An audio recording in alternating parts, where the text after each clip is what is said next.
देवी और सज्जनों, आदाब, नमस्कार, सत श्री अकाल। आज हम आपके सामने बल और दाब, फोर्स एंड प्रेशर वाले पार्ट को लेके हाजिर हैं। आपने देखा होगा कि हमारे निजी जिंदगी में हमें बल और दाब का सामना करना पड़ता है। मतलब कहीं ना कहीं बल और दाब से हम दो चार होते हैं।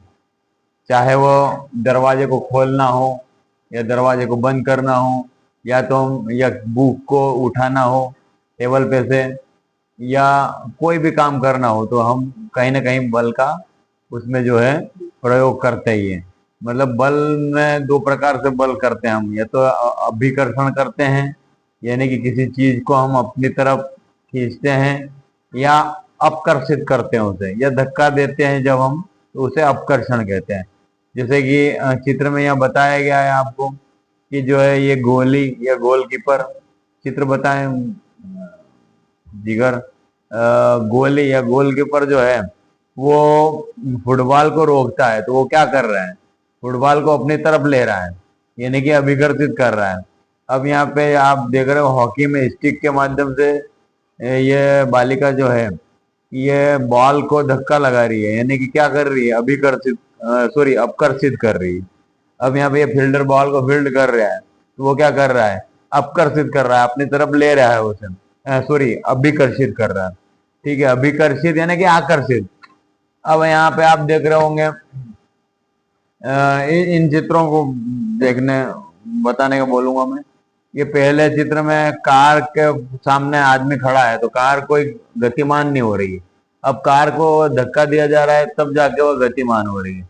यानी कि कहने का अर्थ यह है कि यहाँ न्यूटन की गति का प्रथम नियम लागू होता है। यानी कि जो है न्यूटन ने गति के प्रथम नियम में कहा था कि कोई वस्तु यदि विरामावस्था में है तो वो विरामावस्था में ही रहेगी, और गतिमान अवस्था में है तो वो गतिमान ही रहेगी, जब तक कि उस पर कोई बाह्य बल नहीं लगाया जाए।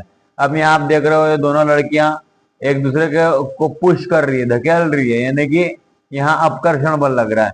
यहाँ पे जैसे कि मालवी में जो फुंदी पटाख और राइवर काको जो एक प्रकार से खेलती है कि एक खेल, लड़कियां, पानी जब आता है तब, तो इसमें क्या कर रही है, दोनों लड़कियां एक दूसरे को खींच रही है, धकेल रही है, खींच रही है।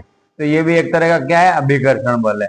यहाँ पे ये गाय जो है ये जो है बेहद गई है, और कहीं ना कहीं किसान को क्या कर रही है, खींच रही है अपनी तरफ, यानी कि जो है वो खींच रही है, यानी कि अभिकर्षण, यहाँ भी अभिकर्षण बल हो रहा है दोनों के बीच में। तो इस प्रकार से बल हम आगे देखेंगे। अब यहाँ पे ये बताया गया है कि यदि दो लोग एक साथ किसी संदूक को धक्का दे रहे हैं, तो वो मतलब कहने का अर्थ ये है कि यदि दो बल एक ही दिशा में लगाए जाएं तो वो बल प्लस हो जाते हैं, यानी कि जुड़ जाते हैं। अब यहाँ ये दोनों लोग जो है इस संदूक को एक दूसरे के विपरीत दिशा में धक्का दे रहे हैं। तो यहाँ पे ये सिद्ध हो रहा है कि जब दो बल एक दूसरे के विरुद्ध लगते हैं तो वो माइनस हो जाते हैं या घटते हैं। ठीक है, उसके बाद में हम बात कर लेते हैं कि जो है एक बच्चा पहिया घुमा रहा है और उसको गतिमान करने के लिए बार बार उसे धक्का लगाना पड़ रहा है। तो ये सभी बल के उदाहरण यहाँ पे दिए गए हैं। जैसे कि रस्साकसी के खेल में, रस्साकसी के खेल में भी जो क्या करते हैं बच्चे, एक दूसरे को अपनी तरफ खींचते हैं, और जो टीम दूसरी टीम को अपनी तरफ खींच पाती है वो जीतने की जो है कगार पे पहुंच जाती है। अब यहाँ पे आप देख रहे होंगे चित्र में कि जब हम आटा गूंथते हैं तो आटे की आकृति आकार में परिवर्तन हो जाता है। जब हम कमानीदार किसी सीट पे बैठते हैं तो उस कमानी का आकार आकृति में परिवर्तन हो जाता है। उस प्रकार से जब कील पे रबड़ जब हम लगाते हैं और उसको रबड़ को यदि हम खींचते हैं तो उसके आकार में परिवर्तन हो जाता है। अब यहाँ आप देख रहे हैं कि स्केल को दो ईंटों के बीच में रखा गया है और उस पर एक भार लटकाया गया है, तो उसके आकृति में परिवर्तन हो गया है। अब हम बात कर लेते हैं कि जो है बल कितने प्रकार के होते हैं। तो बल जो होते हैं वो दो प्रकार के होते हैं, संपर्क बल और असंपर्क बल, है ना। संपर्क बल फिर देखा जाए तो वो भी एक दो प्रकार का होता है। संपर्क बल में जैसे कि ये बैलगाड़ी जो इस्तेमाल की जा रही है, तो ये बैलगाड़ी में काय का इस्तेमाल हो रहा है, पेशीय बल का इस्तेमाल होता है। तो पेशीय बल और घर्षण बल ये दोनों संपर्क बल है ना। क्योंकि घर्षण भी टायर और सरफेस के मध्य, सतह के मध्य में जब घर्षण होगा तब जाके घर्षण बल लगेगा, यानी कि संपर्क में लाना पड़ेगा। यदि कि कोई चीज आपस में संपर्क में करती है और तब जाके उस पर कोई बल लगता है तो वो संपर्क बल होगा। अब असंपर्क बल की हम यहाँ बात कर लेते हैं। ये चुंबक बताया गया और चुंबक का पहले असमान ध्रुव को पास में लाया गया है और फिर समान ध्रुवों को पास में लाया गया है। तो असमान ध्रुव जब पास में लाए जाते हैं तो वो आकर्षित करते हैं, यानी कि दूर से ही आकर्षित करते हैं, इसलिए वो एक असंपर्क बल है, क्योंकि हम चुंबक को टच करे बिना ही वो बल लग रहा है।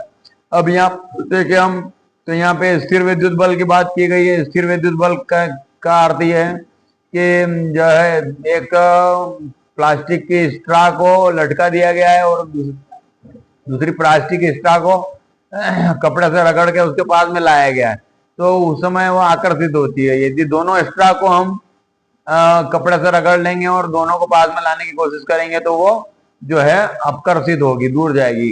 कहने का अर्थ ये है यहाँ पे भी कि समान आवेश एक दूसरे को प्रतिकर्षित करेंगे और असमान आवेश एक दूसरे को आकर्षित करेंगे। अब यहाँ दाब का सूत्र बताया गया।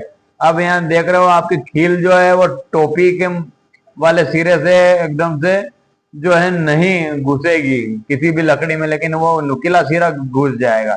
अब आप देख रहे होंगे कि जो है एक कुली जो होता है, वो कुली एक चुमरी करता है अपने सिर के ऊपर, ताकि उसे ज्यादा दर्द न हो संदूक उठाने पे। ऐसा क्यों होता है?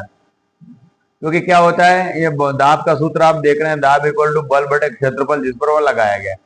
तो जब क्षेत्रफल यदि आप बढ़ाओगे, आप यहाँ देखिए सूत्र बताएं एक बार। सूत्र में ये अंश है, ये हर है। जब हर का मान बढ़ जाता है तो परिणामी जो राशि होती है उसका मान घट जाता है। तो यदि क्षेत्रफल यदि बढ़ा दिया जाए, यहाँ कील क्यों प्रवेश नहीं कर रही है? कील इसीलिए प्रवेश नहीं कर रही है, टोपी के माध्यम, टोपी वाला सिरा यदि हम गाड़ने की कोशिश करें तो नहीं गड़ेगा कील का। क्यों? क्योंकि जब क्षेत्रफल बढ़ जाएगा तो उसका दाब जो है वो कम लगेगा, और दाब कम लगेगा तो इस कारण से वो लकड़ी में नहीं घुस पाएगी। अब यहाँ ये जो आप देख रहे हैं कि कुली क्यों चुमरी लगाता है या क्यों कपड़ा अपने सिर पे बांधता है? क्योंकि उससे क्या होता है कि संदूक का जो संपर्क एरिया है वो बढ़ जाता है, और एरिया जब बढ़ जाएगा तो दाब कम लगेगा। क्योंकि आप देख रहे होंगे भिन्न भिन्न में जब हर का मान ज्यादा होता है तो फिर उस परिणामी राशि, उस भिन्न का पूरे का मान भी कम हो जाता है ना। तो ये वाली बात। अब यहाँ देख, ये हमने ठोस पे ठोस बल लगाता है, दाब लगाता है, ये तो हमने देख लिया। अब हम देखते हैं द्रव भी दाब डालता है सब।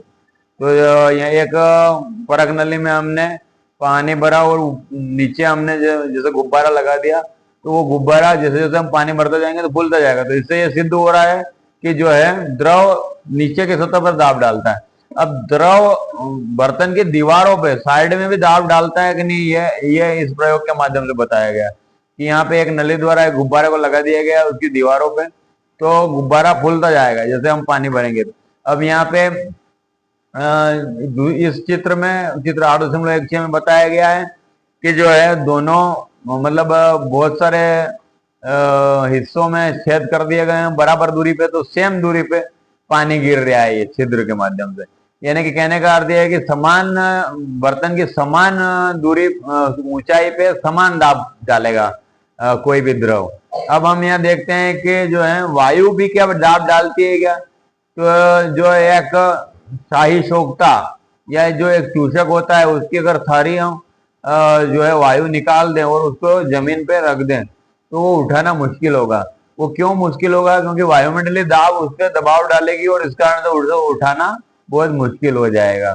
अब यहाँ पे एक वैज्ञानिक ऑटोमान गेरिक ने एक प्रयोग करा था कि एक 51 सेंटीमीटर के 2 अर्धगोले, उसने उसके अंदर के सारी वायु को निकाल के जब जोड़ दिए थे, दोनों तरफ 8 घोड़े जब उसने लगा दिए तब भी जाके वो दोनों अर्धगोले अलग नहीं हो पाए। तो इससे ये सिद्ध होता है कि जो है वायु मतलब वायु भी दाब डालती है। तो इस प्रकार से हमने दाब के बारे में इस पार्ट में पढ़ा। आशा है कि आपको समझ में आया होगा। अब इस पे आधारित प्रश्न भी आते हैं कि धनुर्धर यदि धनुष को खींचती है तो कौन सा बल लगता है, तो वो जो है पेशी बल लगेगा। उसके बाद में जब तीर गति करता है तो उसको बाधा कौन पहुंचाएगा, वो वायु का घर्षण बल उसका बाधा पहुंचाएगा। उसके बाद में जब हम बात करेंगे तो तीर नीचे कैसे गिरेगा, किस बल के कारण, तो गुरुत्वाकर्षण बल के कारण। तो सीधी सी बात यहाँ है, ये देखा जाना चाहिए कि जो संपर्क बल होते हैं वो संपर्क बल होते हैं घर्षण बल और मांसपेशी बल, पेशी बल, ये दोनों संपर्क बल है। असंपर्क बल की बात करें तो हम स्थिर विद्युत बल, चुंबकीय बल और गुरुत्वाकर्षण, ये असंपर्क बल होते हैं। तो इस प्रकार से आशा है कि आपको ये दाब और बल वाला पार्ट क्लियर हुआ होगा। मिलते हैं किसी अन्य टॉपिक के साथ में, बहुत सरल और सारगर्भित रूप से समझाने के लिए। तब तक जय हिंद, जय भारत। मेरे चैनल को अधिक से अधिक सब्सक्राइब करें, लाइक और शेयर करते रहें ताकि अन्य बच्चे भी लाभान्वित हो सकें। जय हिंद, जय भारत।